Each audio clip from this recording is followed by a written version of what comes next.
Dans cette vidéo, nous allons voir ensemble un coulisses de shooting réalisé avec un smartphone.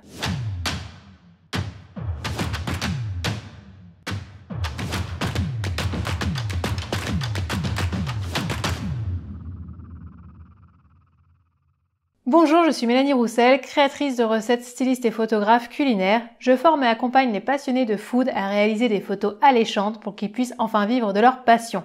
Donc si la photo culinaire vous intéresse, abonnez-vous à cette chaîne en cliquant sur le bouton juste en dessous pour ne rien manquer. Je publie une vidéo tous les samedis. Alors pour information, au mois d'août, il n'y aura pas de vidéo puisque je prends un petit mois de vacances et je vous retrouverai donc à la rentrée. Alors je shoote avec une lumière continue, lumière dure sans modeler. J'ai un fond qui est tout simplement une table blanche sur laquelle j'ai une planche en marbre et je mets un papier sulfurisé que je froisse pour ajouter un petit peu de texture. Ensuite, donc je vais disposer mes tartines de pain puisqu'il s'agit de bruschetta à la tomate. Donc il y a un petit peu de fromage frais. J'ajoute la tomate avec un petit peu de basilic. Donc j'ai choisi 3 tartines pour la répétition des formes et aussi l'utilisation d'un nombre impair qui est ce qui est le plus flatteur en photo culinaire. Donc on va avoir les tomates et le basilic qui vont ajouter de la couleur. Donc ce sont 2 couleurs complémentaires en plus et c'est les 2 seuls éléments qui vont avoir un petit peu de couleur. J'ai fait quelques taches de jus de tomate sur le papier sulfurisé mais c'est pas grave parce que ça ajoute un petit peu de vivant et un petit peu de texture. Je vais ajouter quelques feuilles de basilic par-ci par-là pour rappeler donc, ce qu'il y a dans la garniture. Et puis je vais venir saler, poivrer les bruschettas. Pareil, le sel et le poivre en grains vont ajouter un petit peu de texture. Je mets un petit peu de sel sur le côté pour ajouter à nouveau une forme ronde comme les tartines. Puis ça rappelle aussi ce qui est contenu dans les ingrédients. Je vais mettre une petite cuillère pour donner un petit peu plus de vie. Et donc après, je vais pouvoir faire les photos avec mon smartphone. Donc là, il est en mode vue de dessus sur un trépied. Vous avez la référence du trépied dans la barre d'infos de cette vidéo.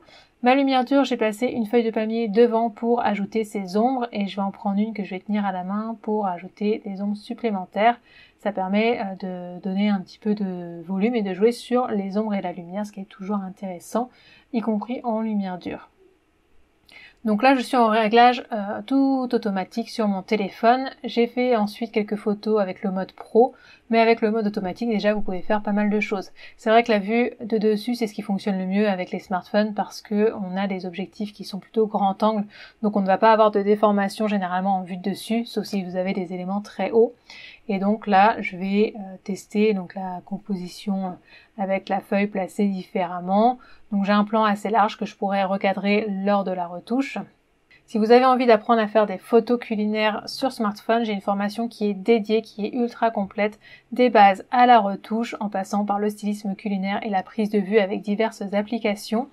La formation est disponible à un prix attractif. Vous aurez toutes les infos dans la barre d'infos de cette vidéo. Je me mets en x2 pour zoomer et avoir quelque chose d'un peu plus macro. C'est quelque chose que vous pouvez faire également lors de la retouche, recadrer, mais c'est également possible avec la prise de vue.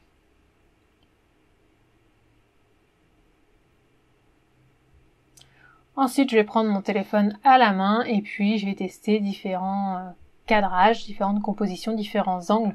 Faut faire attention parce que quand on est avec un angle 45 degrés, on peut avoir un petit peu de déformation, ça peut être un peu moins flatteur, mais il y a de quoi faire. Donc voilà pour un petit peu les coulisses de shooting avec le smartphone. Je vous donne rendez-vous la semaine prochaine pour voir le résultat et pour voir comment je retouche les photos.